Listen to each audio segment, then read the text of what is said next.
태극신금 이해를 시작하겠습니다. 상인은 화폐를 투입하여 상품을 확보하는 과정에서 적극적인 역할을 할 수 있습니다. 그렇죠. 팔리는 상품을 선정해야 되고 또 이익이 남는 상품을 선정해야 되겠죠. 가치 획득이 가능한 생산물 생산에 참여도 가능합니다. 그렇죠. 충분히 자본이 마련되면 이익을 내는 생산물을 직접 생산할 수도 있겠죠.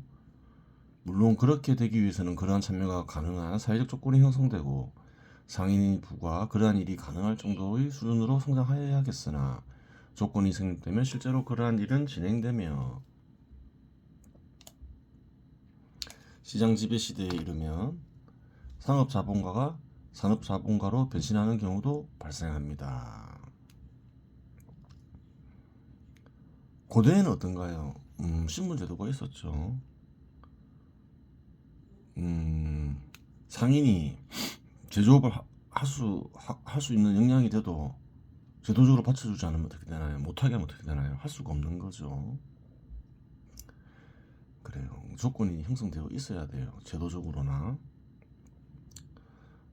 형성되어 있어야 되고 또 제도적으로 형성이 되어 있다 하더라도 상인이 부를 충분히 쌓지 못하면 제조업자가 될 수 없는 거죠.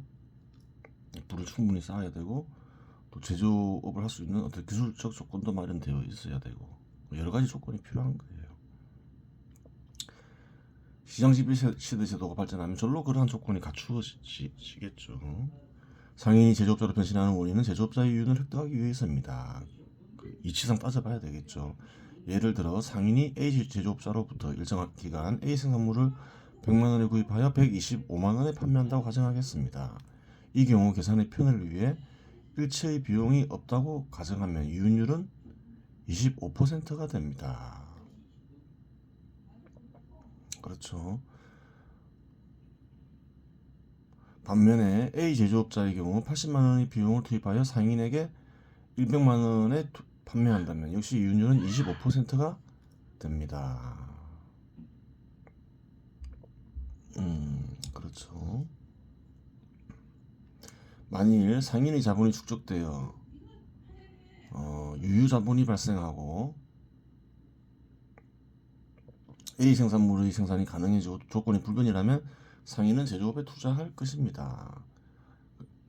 그렇죠. 생산업자가 얻는 이익도 다 얻으려 할 수 있죠. 그러한 일은 쉽기는 하겠죠. 가능하면 제조업과 상업을 병행할 경우 상당히 큰 이윤을 획득할 수 있기 때문입니다.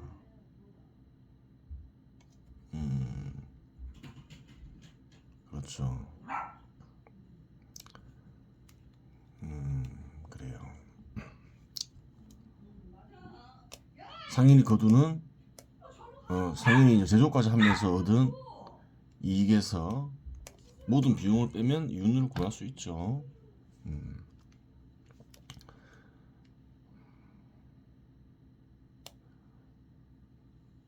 이윤율을 낮추더라도 상품의 가격 경쟁력이 확보되어 더 큰 이윤을 획득할 수도 있습니다. 그렇죠. 여기 주가 달려있죠. 위 가정에 의하면 일정 기간 80만원을 투입하여 A 생산물을 생산하여 125만원에 판매하게 되었으니 이윤은 45만원이 되고 이윤율은 56.25%가 된다.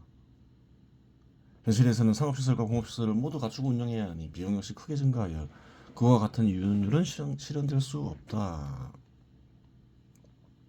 그래요. 여러 가지 경우를 따져봐야 되겠죠. 위 사례가 아니더라도 유유자본이 발생한 상태에서 이윤율이 25% 이상이 발생하는 제조업을 발견할 경우 제조업에 직접 투자하여 생산이 가능하다면 투자하지 않을 이유는 없습니다. 그렇죠.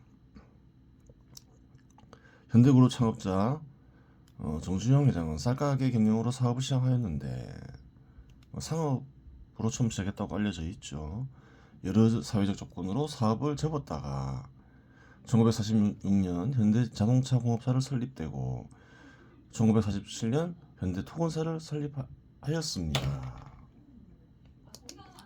상업을 하다 보니까 이익에 눈을 뜬 거죠. 그래 쌀로 상거래하는 것보다는 그래 자동차로 무언가를 하는 게 낫다고 생각한 거죠. 처음에 정주영 회장은 쌀가게를 운영하면서 가치가 증폭되는 상업의 원리를 실천지로 체득한 것으로 보아야 합니다. 이는 거래하는 상품 종류를 쌀에서 자동차로 변경시킨 것을 통해 확인이 가능합니다. 당시 한국에서는 자동차가 생산되지 않았는데 그렇죠. 농업 국가였죠.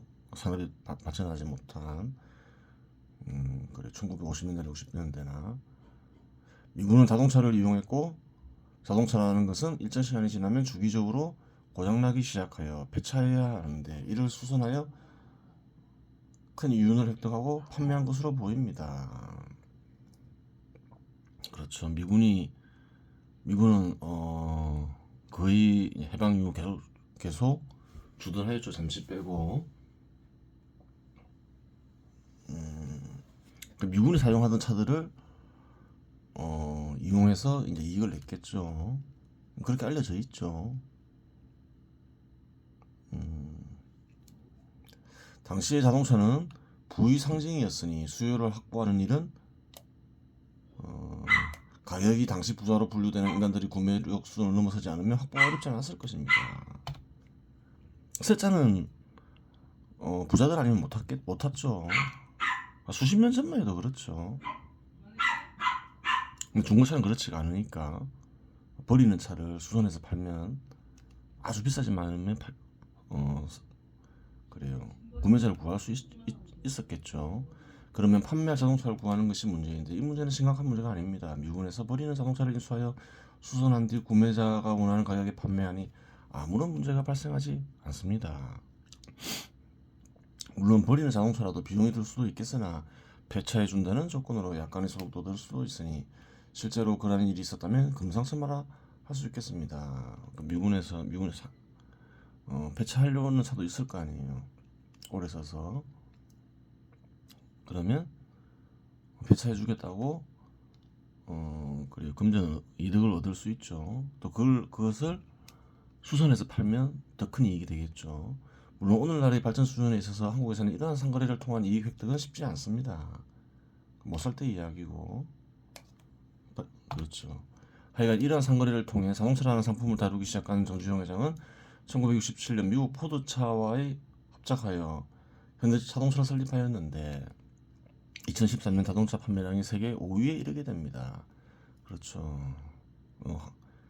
장기간 큰 성장을 했죠. 아주 장기간도 아니죠.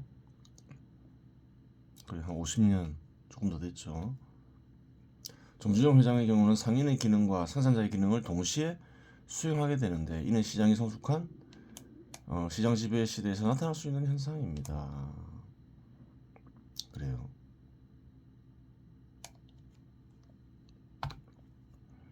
두 기능이 통합되지 않더라도 판매할 상품의 개념을 만들어 주문 생산도 가능할 것이며 생산자가 원하는 생산물을 만들 수 있도록 가치를 대여해 주는 것도 가능할 것입니다.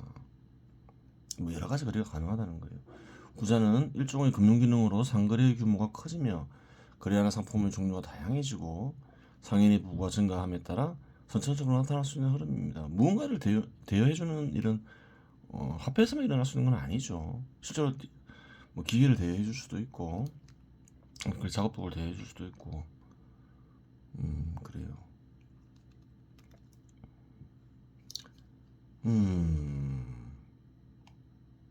그래요. 뭐 이와 관련된 내용을 고대에서도 유사한 사례를 찾아볼 수 있겠죠. 한번 보겠습니다. 한국에서도 찾아볼 수 있죠. 조선에서도 찾아볼 수 있죠. 물상객주의 주요 업무는 상품 매매였으나 그래요. 창고 위탁 판매업, 운송업을 동시에 취급하였으며 여러 가지 업을 겸업하였다 이렇게 얘기하고 있죠. 또 이들 업무에 부수하여 구식 은행 업무를 다루었을 뿐 그 은행 업무와 유사한 금융 기능을 다루었다 이렇게 얘기하고 있죠. 하주의 편을 위해 여수업도 경험했다. 숙박업도 겸하였다 뭐 이 말이죠. 음식점도 겸하고 상품 생산자 및 상인들이 기송한 화물을 수취하고 지방 상인들을 유숙하게 하였으며 도매상 역할을 했다는 거죠. 상인들에게 팔았겠죠. 위탁에 대응하여 매매를 주선한 대가로 화물 가격의 100분의 1에서 100분의 5에 해당하는 구전을 수취하였다. 그래요. 매매를 주선한 대가로 받았다. 뭐에 비슷한가요? 현 시대 한국에서 보면 백화점 이런 거하고 비슷하죠. 물론 약간 차이는 있겠지만 뭐 크게 다르진 않죠. 그 원리는 화물이 보관에 장기간이 소요되거나 보관 장소를 옮기는 경우를 제외하고는 창고세를 받지 않았다. 그래요. 장기간이 아니면 창고는 무료로 제공했다지만 그것은 이제 주선한 대가 속에 다 포함되어 있겠죠. 손해날 일을 할 리는 없는 거죠. 객주는 화주 및 상품 구입자에게 대금이나 자금을 융통해주고 화물을 담보했으며 그래요. 금융업도 했다는 거예요. 담보로. 특수한 경우 토지, 가옥 등 부동산으로 이를 충당하였으나 대체로 신용대부로 하였다. 그래, 담보대출도 하고 신용대출도 하였다 이 말이죠. 상인 역할을 하면서도 금융업자 역할도 하였다. 통합되어 있었다고 보면 되는 거죠. 근데 시장 지배 시대가 발전하면 발전할수록 시장 지배 시대가 도래하고 발전하면 분리가 되죠. 화물의 거래, 대금 입체, 자금 제공 등의 경우에는 어음을 발행하거나 인수했으며 원거리 간의 금전 재화의 결제를 대행할 경우에는 환표를 발행 인수하였다. 뭐 이렇죠. 한번 읽어보면 되죠. 위글은 조선 후기 객주에 대한 설명인데 상거래를 하는데 필요한 다양한 기능들을 파악하는 데 용이하며 사회가 분화할 정도로 발전하지 않아 상거래를 위한 본연의 활동 외에도 상거래를 원활하기 위해 여수업을 겸하고 환표 발행 및 인수, 자금 관리 등 금융 기능 역시 수행하고 있음을 알 수 있습니다. 금융업이 분화되어 별도로 발전하기 이전에는 준비금이나 예비금을 효과적으로 다루어야 하는 상인보다 자금 운용에 대한 지식을 더 많이 보유한 인간들은 찾기가 쉽지 않았을 것입니다. 그래요. 금융업의 씨앗은 상업에 있었다 이렇게 보는 거죠. 다른 기능이긴 하지만 통합되어 있었다. 그래 통합되어 있다가 분화되는 현상은 사회가 발전하면서 많은 곳에서 발견이 되죠. 다양한 기능들의 생성 및 통합으로 인해 상인의 활동은 분화 과정과 통합 과정이 발생하는데 여기에는 기술적 조건과 추가가치 획득 여부가 영향을 미칩니다. 하지만 이 모든 것을 다루기는 어려우므로 여기서 마무리 짓도록 하겠습니다. 사회가 발전하면서 계속 분화만 되는 건 아니라는 거예요. 또 기술적 조건이 통합이 유리하면 통합으로 가는 거죠. 그래요. 상품에서도 상품으로 이제 복귀하죠. 상품을 살펴보겠죠. 위순환 형태의 출발점이 되는 상품은 초기 상거래가 성공적으로 진행되고 여러 차례 회전이 이루어진 상인에게는 화폐보다 더 중요한 기능을 수행합니다. 왜 그런가요? 상품을 통해서 이익을 실현하기 때문이죠. 이익 실현이 용이하면 화폐를 많이 들고 있을 이유가 없죠. 상품을 최대한 많이 들고 있어야 되죠. 상품으로 상품 거래를 통해서 돈을 버는 산업이 상업이라는 거예요. 그래요. 화폐를 특별히 많이 들고 있을 때는 상인이 상품을 통해서 이익을 얻기 어려울 때겠죠. 그때는 화폐를 보유하고 있겠죠. 정상적인 상황은 아닌 거죠. 앞에서 살펴보았듯이 상거래의 회전이 정상적으로 이루어지고 조건의 변화가 없다면 상품은 판매되면서 상품을 구매할 화폐 및 추가 가치를 스스로 창출합니다. 그렇죠. 만약 신용제도가 발전한 사회에서 신용거래가 이루어진다면 화폐는 지불 수단으로서의 기능만 수행하게 됩니다. 그러니까 화폐를 많이 들고 있을 필요가 없다는 거죠. 정상적인 경제 조건에서는. 이러한 이유로 상인에게 있어서 핵심이 되는 것은 추가 가치를 창출할 상품뿐만 아니라 거래하는 상품의 회전 기간 및 상품이 현금으로 전환할 때 발생하는 유인율이 중요하게 됩니다. 그렇죠. 화폐 자체가 그렇게 중요한 게 아니라는 거예요. 지불할 때 문제만 없으면 된다는 거예요. 상거래가 원활하게 돌아갈 때는. 즉 회전 기간 및 이윤율의 변동은 상인에게 긍정적 혹은 부정적 영향을 미칠 수 있고 실제 현실에서 발생하는 문제이기도 합니다. 회전 기간이 짧아져 회전 속도가 빨라지는 경우는 추가가치 획득량이 더 빠르게 진행되어 생산자에게 지급하는 현금에도 이상이 생기지 않습니다. 그리고 일시적으로 회전 속도가 빨라져요. 그러면 이익 실현이 쉬워졌다는 거죠. 이는 현금 거래를 하건 신용 거래를 하건 모두 해당되는 상황입니다. 하지만 회전 기간이 길어져 회전 속도가 느려지면 문제가 심각해집니다. 갑자기 회전 속도가 느려져요. 잘 안 팔린다는 거죠. 예를 들어 회전 기간이 4주에서 8주로 길어진다면 현금 거래만 할 경우에도 현금의 복구가 늦어지는 관계로 추가 가치 획득 속도도 느려지게 되면 이로 인하여 일정 기간 내 이윤율 역시 낮아지게 됩니다. 실제 현실에서는 인건비, 지대, 이자 및 상인의 생활비도 필요로 하므로 문제의 심각성은 더욱 커진다고 하겠습니다. 그 상인이 조직처를 가지고 있어요. 또 여러 거래를 하겠죠. 사무실을 빌릴 수도 있고, 빌려서 지들 낼 수도 있고, 또 은행에 차입을 했을 수도 있고, 미자를 내야 되겠죠. 다 정해진 기간에 내야 되잖아요. 근데 갑자기 상품이 판매가 안 돼요. 문제가 생기는 거죠. 또한 생산물의 성격상 회전 기간이 길어지면 사용가치와 경험가치 하락이 불가피한 경우가 발생할 수 있습니다. 신용거래를 할 경우 문제는 더욱 심각해집니다. 앞에서 제시한 예를 살펴보더라도 5주차부터 8주차까지 잔금 75만원 곱하기 4를 할 경우 추가가치 300만원이 필요하게 됩니다. 그렇죠. 안 팔리면 300만원을 별도로 마련해야 되죠. 물론 이런 경우 추가로 생산물을 구매하여 파는 행위는 중단될 수밖에 없습니다. 중단되겠죠. 안 팔리니까 빨리 있는 것부터 판매해야 되겠죠. 상인이 별도의 가치 300만원을 현금으로 보유하고 있다면 위기를 넘길 수도 있겠으나 그렇지 못하면 위기를 넘길 수 없습니다. 만일을 대비한 준비금이 있다면, 대비할 수 있는 금액이 있다면, 재산이 있다면 넘길 수 있겠지만 그렇지 않으면 큰 문제가 발생하죠. 하지만 영리한 상인이라면 추가가치 20만원을 포기하고 원가에 신속하게 판매하여 위기를 넘길 수도 있을 것입니다. 잘 안 팔린다 이러면 어떻게 해야 되나요? 속도가 느려진다. 안 팔리기 시작하네 이러면 최대한 빠른 시간 내에 속도를 내서 팔아버려야 되겠죠. 이익을 못 내더라도. 이것이 불황 시기에 많은 생산물들이 가격이 폭락하는 원인이기도 합니다.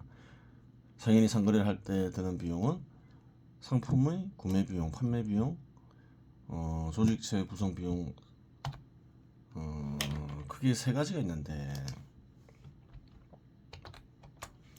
이 비용 세 가지는 회전 기간의 변동과 무관하게 각각의 요인들이 독자적으로 혹은 결합하여 이윤율에 영향을 미칩니다. 상인이 거래하는 생산물 가격의 변동을 예로 살펴보면 판매되는 사용가치량의 변동이었고 획득하는 추가가치가 일정하다면 90만원의 생산물을 구매하여 110만원에 매도하는 것과 100만원의 생산물을 구매하여 120만원에 매도하는 것과 110만원의 생산물을 구매하여 120만원에 매도하는 것은 이윤율이 각각 22.2, 20%, 18.18%가 됩니다.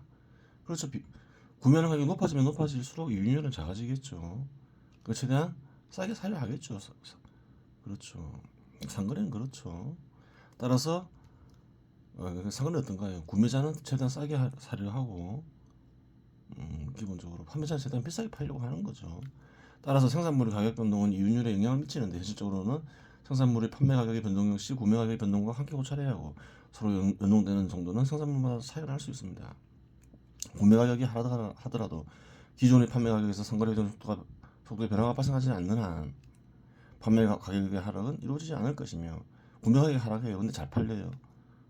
판매자가 가격을 낮출 이유는 없는 거죠. 이윤이 커지겠죠. 구매 가격이 오르는데 판매 가격을 올렸을 경우 회전 속도가 느려지면 판매 가격을 올리지 못할 것입니다. 구매 가격은 오르는데 기현상이 일어나는 거죠. 판매가 안 돼요. 그럼 어떻게 되나요? 이윤율은 낮아지겠죠. 그런 경우가 있을 수 있느냐? 그런 경우는 얼마든지 있을 수가 있는 거죠. 그래요. 유가는 막 올라가는데 사람들이 기름을 안 사려고 해요. 그럼 판매가격도 물론 오르겠지만 구매가격이 더 빠르게 올라갈 수 있는 거죠. 그럼 이익이 안 남게 되는 거죠. 어떤 현상에서도 발견할 수 있는 거예요. 이러한 문제는 상품별 가격과 회전 속도를 개별적으로 분석해야 하는 문제입니다. 앞에서 든 예로는 상거래 시 필요한 비용을 고려하지 않았으나 상거래 시 조직체 구성을 위해 작업수단과 관련된 비용, 인건비가 발생하면 판매 비용 역시 발생합니다. 이러한 각각의 비용은 이윤율에 영향을 미칩니다. 예를 들어서 100만원의 구매한 가치는 140만원의 가치에 판매 가능한데 총 비용이 10만원, 20만원, 30만원으로 증가하며 변동할 경우 이윤율은 각각 27, 16, 7%로 감소하면 변하게 됩니다. 그렇죠. 반비례 관계 있는 거죠. 따라서 회전 기간의 변동 없이도 비용의 증감에 의해 이윤율은 변동할 수 있습니다. 실상 이윤율은 목적에 따라 여러 기준으로 산출이 가능합니다. 이러한 문제는 이윤을 창출하는 데 사용되는 작업수단의 성격에서 발생하기도 하고 부채에서 나오기도 합니다. 작업수단 중에는 1회전이 사용되어 없어지는 것들이 있는가 하면 건물이나 토지와 같이 여러 차례 회전에 지속적으로 사용되는 작업수단을 존재합니다. 이 경우 가치 소모분만 분모에 넣을 것인지 아니면 전체 가치를 분모에 넣을 것인지 문제가 발생합니다. 그렇죠. 그런 문제가 있는데 소모품은 내야 되겠죠. 투입되는 자본은 화폐로 표시되고 사라지는 것을 넣어야 되는 거죠. 또한 부채 역시 추가 가치 획득을 위한 수단이 품에 넣을 것인지 넣지 않을 것인지가 문제가 되는데 모두 산출하여 비교 분석하는 것이 옳은 것입니다. 하여튼 비용은 다 넣어야 되는 거예요. 이렇게 이런 걸 따져봐야 되면서 뭐 이걸 쓰니는 뭐 나름대로 결론 내렸겠죠. 일정 기간 비용과 일정 기간 이익을 그냥 비교하면 쉽게 답이 나오는 거죠. 그러면 보다 선명하게 조직체의 구조 및 상거래의 구조, 문제점들을 파악할 수 있게 됩니다. 이러한 분석이 필요한 이유는 부분은 자체적으로 수행하는 기능이 있으나 결합 속에서 수행하는 기능이 있으니 분리하여 파악하고 결합하여 파악하고 분리하여 파악하고 결합하여 파악하고 이러한 과정을 끊임없이 하게 하는 가운데 개념의 주관성과 객관성은 합체가 되고 부품과 특수는 아우러지는데 이러한 방식으로 개념을 발전시키는 과정을 변증법이라고 합니다. 그렇죠. 분리결합, 분리결합, 이것을 분리결합, 저것을 분리결합. 그래요. 끊임없이 분리결합을 하면서 뭔가요? 주관성은 객관성과 합체되고 보편과 특수는 아우러지게 된다. 그 말하고 있는 거죠. 변증법에 대해서는 두만적으로 알려주었으니 두꺼운 책 찾아가면 여기 기우 저기 기우 할 필요는 없습니다. 그래요. 그래요. 전체 속에서 분리를 결합해서 파악하고 또 수평적으로 분리도 해보고 그래서 파악하고 합쳐져 견해를 진리와 진실로 분리해서 파악해보기도 하고 여러 가지 방법 분리해서 또 다시 결합하고 분리한 뒤 파악해서 결합하고 뭐 그런 거죠. 그리고 남은 시간은 태울 금화정수를 살펴보도록 하겠습니다.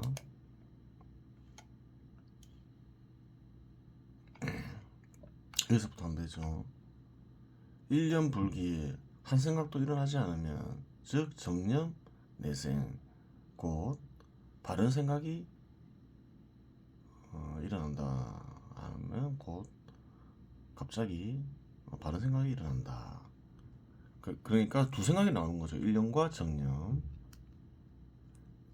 그래요. 한 생각도 일으키지만 하는 것은 아무 생각도 하라는 말이 아니에요. 일념이 있고 정념이 있다. 그러면 상징적인 표현인 거죠. 일념은 억수작용에 의한 생각, 욕망으로 인한 생각. 정념은 뭔가요? 하늘의 움직임으로 일어나는 생각. 어떤가는 신의 생각. 그렇게 되는 거죠. 차위진의 이를 가리켜 진의라고 한다. 즉 정념에 의한 생각 떠오르는 것, 그 진이다. 어떤가는 신의 뜻이다. 이 말이죠. 그 뜻도 가짜 뜻과 진짜 뜻이 있다는 거예요. 진의를 했으니까 가짜 뜻도 있다는 말이죠. 그것은 일념에 의한 생각이다. 일념으로 인해 나타나는 뜻이다. 그 말이죠. 적연 대정중 고요함에 있고 크게 머무르는 중에는 비유적 표현이죠. 삼뜻을 알아야 되겠죠. 예전부터 계속 설명했죠. 고요해진다는 것은 다름 아닌 넋의작용을 거친다 이 말이죠. 크게 머무른다. 어떤가는 신의 마음에 머무르는 거다 이 말이죠. 이천기 활동 그리하고 있으면 갑자기 하늘의 깃틀이 움직인다. 하늘의 깃틀은 뭔가요? 어떤가는 신의 마음이 움직인다 이 말이죠. 비무의지의 호 뜻이 없이 뜻이 일어나는 것이 아니겠는가? 생각 없이 생각이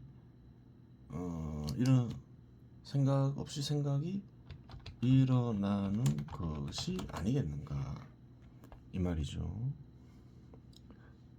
생각을 하지 않는다는 게 아닌 거예요. 잘 봐야 되는 거예요. 넋의 작용으로 인해 생각하는 것이 아니라 의의 작용을 일으키며 생각한다 이 말이죠. 정확하게 뜻을 얘기 안 해주고 있는 거죠. 무의이위 즉 차의야.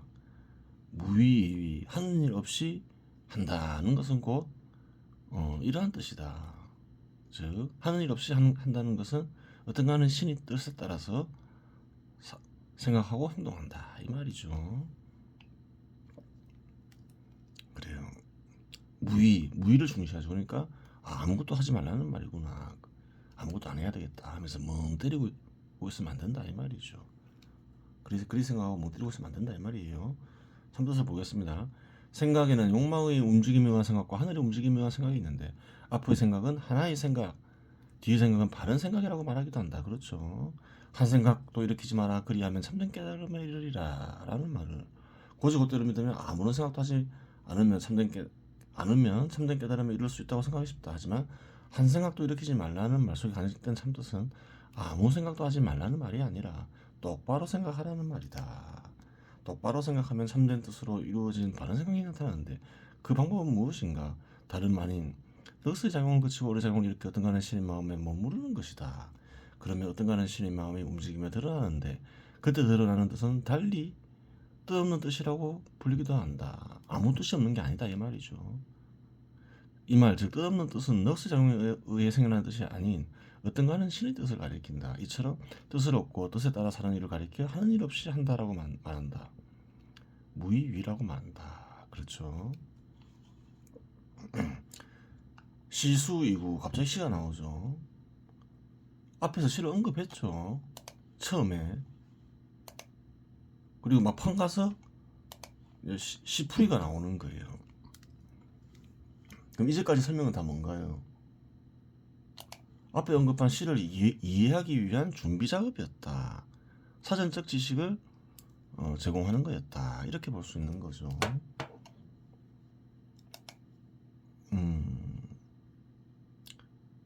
물론 이 글을 쓴 이도 예전에 한두 번 읽어보긴 했지만 대충 읽었겠죠. 뭐 지금처럼 자세하게 읽지 않았겠죠. 한번 풀이를 해본 뒤에 한번 앞에서 풀이한 것을 한번 볼 필요도 있어요. 시 두 구절은 황혼꽃을 정괄 금화작용 금화는 황혼꽃은 어떤가는 신의 마음을 가리키죠. 어떤가는 신의 마음의 작용을 전체적으로 포괄하고 있다. 신이니까 함축하고 있다. 이렇게 풀이할 수 있는 거죠.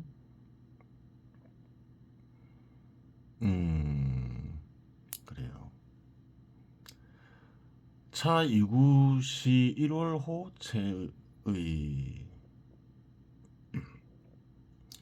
다음 두 구절은 해와 달이 서로 본체가 되는 뜻을 가지고 있다. 말이다. 이렇게 번역이 되죠. 차 이구는 뭘까요? 첫 이구는 여기 적어놨죠. 옥청류와 소요결, 사자 응신 입기열. 이 두 구절은 황혼꽃이 일으키는 작용을 함축하고 있다.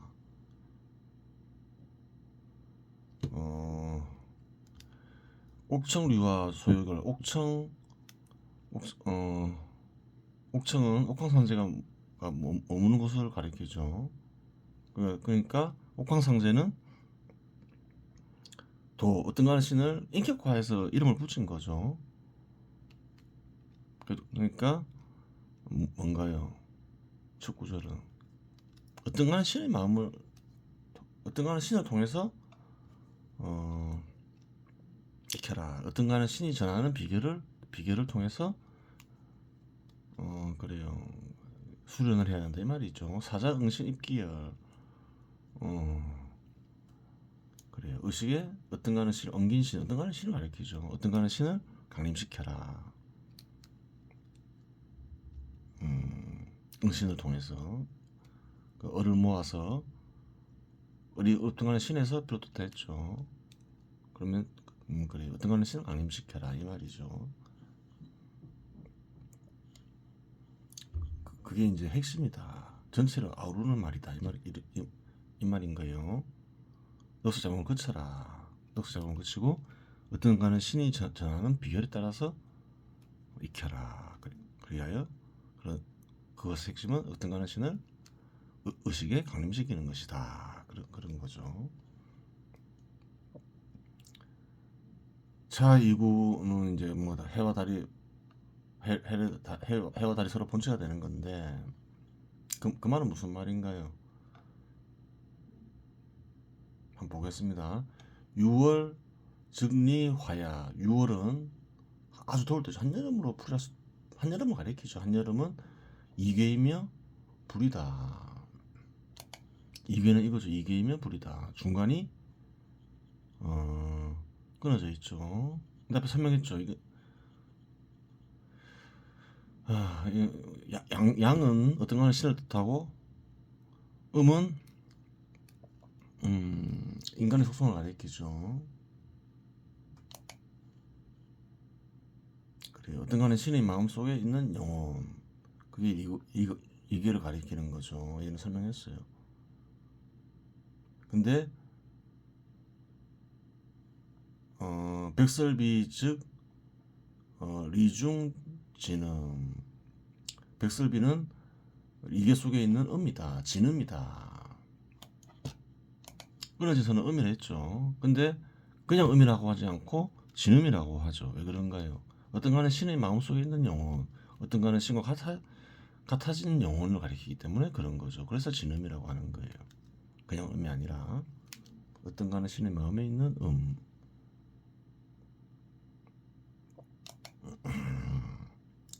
그래요.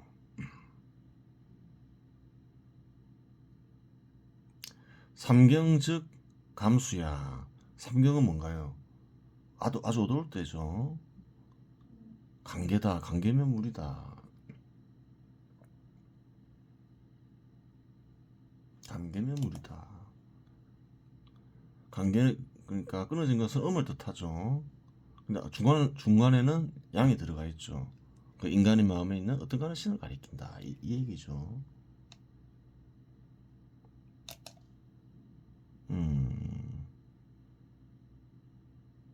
그래요. 일륜 즉 감중 일양. 그래요. 해가 해는 곳, 일그리는 해는 곳, 감중에 있는 양을 가리킨다. 일양은 어떤 가는 신의 속성을 가리킨다 했죠. 아까 설명했죠. 인간의 마음속에 있는 어떤 가는 신이 강림을 뜻하는 것으로 관계가 표시된다고 했죠. 장혁연이 반호 건야 장차 그래요. 장차 빛나며 하늘로 돌아가려는 것이 아니겠는가. 돌아가는 것이다. 돌아가려 한다. 그래요. 관계인데 인간의 마음에 어떤 간의 신을 강림시켰어요. 그러면 이제 어떤 간의 신의 마음으로 이제 가게 된다 이 말이죠. 취감 전리즉 재차중.